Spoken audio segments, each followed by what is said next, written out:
Here we have the brand new TomTom Go Expert satnav. So let's take a look at the box. As you can see, they've got some nice cover art of the satnav, the truck, some information about it, and here you can see some more information about the satnav itself. So without further ado, let's have a look and see what you actually get. So you've got the box itself, which comes in a sleeve, which was the photos of the cover art. Bit of information here about the actual TomTom as well. So let's open it up. First thing we've got here is the start guide, the information, the instructions, some nice colourful pictures, quite easily laid out, easy to follow, multiple languages. Moving on, we've got the actual satnav itself. I apologise for the fingerprints on it. It has been used this week to try out, and a couple of the protective bits are still stuck to it. It's got a magnetic base mount, the same as the other ones. Let's move further on, see what you get in the box. You get the actual Windows suction mount, the USB charging lead, and the cigarette adapter port in the box as well. Okay, in this bit what I'm going to do is take you through using the satnav itself. So here you can see me selecting a route of a previous destination. Obviously here you can change the settings for your vehicle dimension, your weights, etc. At this point I hadn't set them up to be in the correct unit of measurement. So this is the screen you get showing you the route. It's changed a little bit from my previous one. As you can see here, it says drive. You can either click it or you can just wait for the bar to fill up. Once the bar's filled up, it'll just start the navigation for you. Turn right, so then bear left. A few things to see here once I've finished adjusting it is that the layout and the view screen has changed a bit from what I'm used to. You've still got the progress bar on the right hand side, instructions up on the top, stuff like that. This bit is about to show you one of the functions they call active lane guidance. So as you can see here now, it's telling me to stay in one of the 3 right hand lanes, and it goes to this zoomed in image for you to be able to more effectively see what it is actually trying to tell you to do. But as you can see up in the top left below the blue bar, there's still the symbols, like the 3 arrows telling you to stay to the right. Obviously I do apologise for the shakiness, it's obviously the vehicle's in motion, but I like this feature. I just think maybe it stays in this view a little bit too long. So what we're going to do here now is we're going to go through some of the voice stuff. Clear route. Are you sure you want to clear your route? Yes. Clearing route.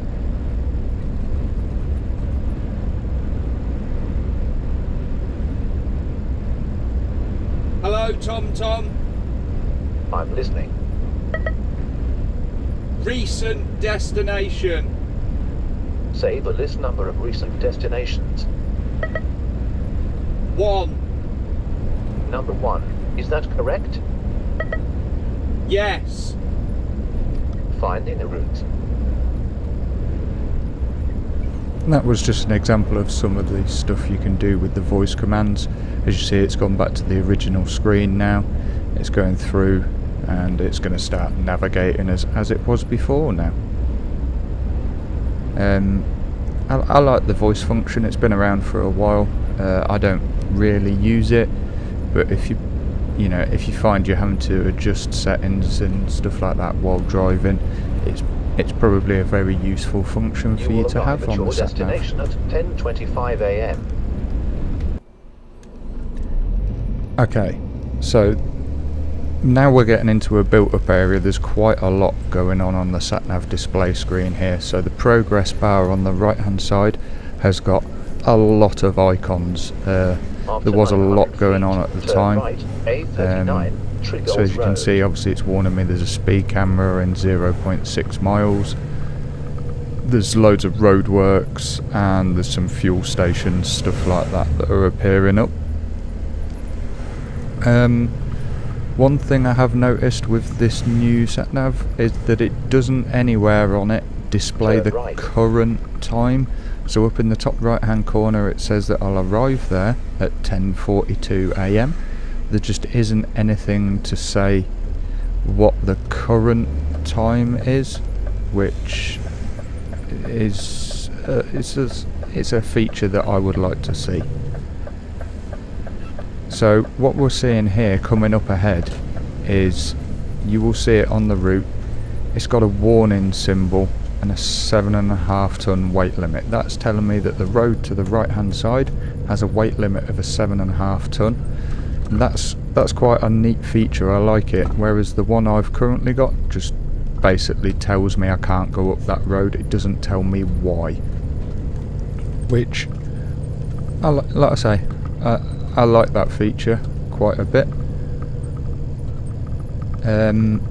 What else have we got shown on the screen? So obviously the satnav is currently connected to my phone, so I can report mobile speed cameras if I want. Down at the bottom, just click that little camera button and that will report a mobile speed camera.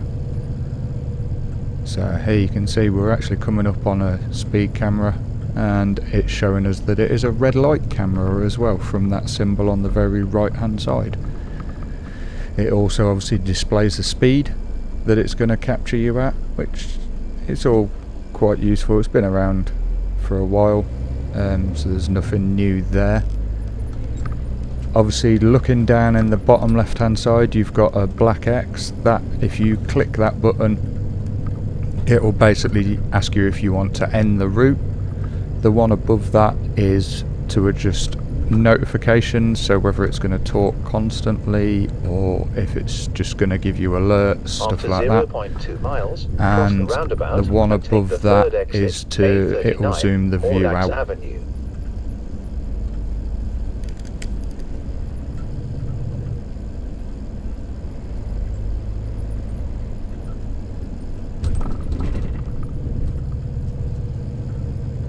So as you could see on the right hand side there's another dotted red line.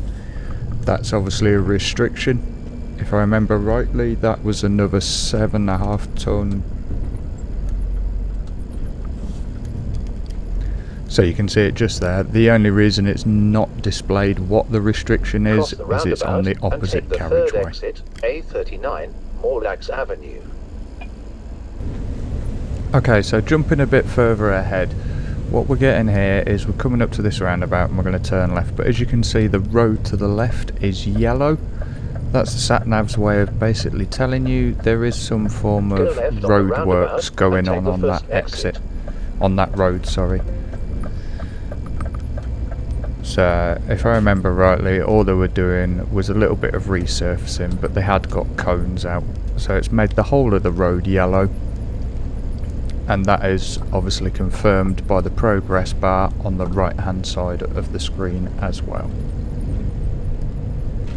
Okay, so a couple of things that we're going to get shown here. First of all, this is showing us that we are in traffic. As it turned out, the traffic wasn't travelling that slowly, but there was traffic here. So once again, it's got the active traffic warnings, which is it's very helpful.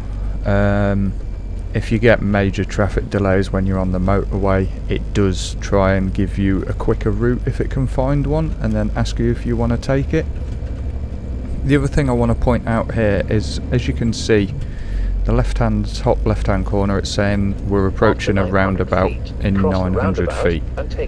What I do like though is because there's another roundabout straight after. If you look just to the right hand side of it, it says then and straight over, so it's already pre-warning you what to do when you get to the next roundabout as well. So it's that's an improvement from the satnav that I'm currently running. That is a really cool feature that I like. Gives you plenty of pre-warning. And take the second exit.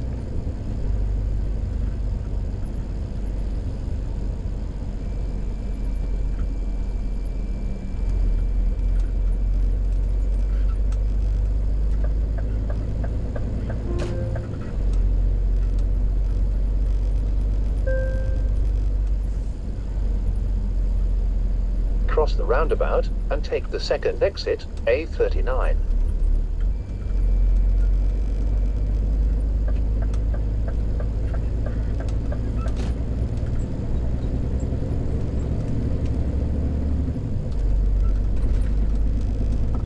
Okay, so now let's have a look at how easy it is to update the satnav. Literally scroll to settings. As you can see, you've got an update there. Let's click on it and then you just tap update. As long as you're connected to Wi-Fi, it'll start updating and it'll take you through and it'll do absolutely everything it needs to for you. Could be here a while, so I'll not bore you and keep you held on while it's doing the updates. Okay, so update done. Let's go into the menu. Obviously same sort of layout as what you're used to. Vehicle, we can go into settings, my vehicle, and then obviously this is where you can change all the information: height, width, weights, dangerous cargo, etc, etc. You can change the vehicle type as well. Nice and easy. So as you can see here, one of the key features of this satnav is the high definition 7-inch display screen with a pen, just to give you a rough idea. TomTom are bringing out in the future the availability of a 6-inch screen and a SIM connected version. This is to come later in the year. So that was my review of the new TomTom Go Expert. Obviously it was a paid promotion. TomTom did very kindly send me this satnav to review for you. Honest opinions and thoughts on it. The satnav itself is a very good product. It does exactly what it says it will do. I didn't encounter any widths or weights or height restrictions that it tried to take me through. So that's always a bonus when you're relying on a satnav to get you to your destination, your delivery safe. The satnav itself also features a multi-drop feature. Now I didn't show it in this video because I didn't get a chance to, but you can program multiple addresses into it and in what order you want to do it. So for those of you that do multi-drop work, you may find this feature extremely useful. As I said, the satnav itself does feature a 7-inch display screen. For me personally, putting this in the window, it's just a little bit too big, but I had it mounted, as you can see from the footage. A lot of the time it was actually mounted on the little table inside the truck, so the size wasn't an issue then. I just feel that in the windscreen it might be a little bit on the too big side. The satnav itself is quite quick, it's easy to use. If you've used TomTom before, you'll get used to it, not a problem. If you haven't used a TomTom before, it will just take you a bit of getting used to, but once you've got the hang of it, it's nice and simple and easy to use. Would I recommend buying it? If you are in the market for a satnav or you need a new satnav, yes, I would recommend buying it. So thank you very much for watching, and hopefully this has helped give you a bit of insight into the new satnav from TomTom.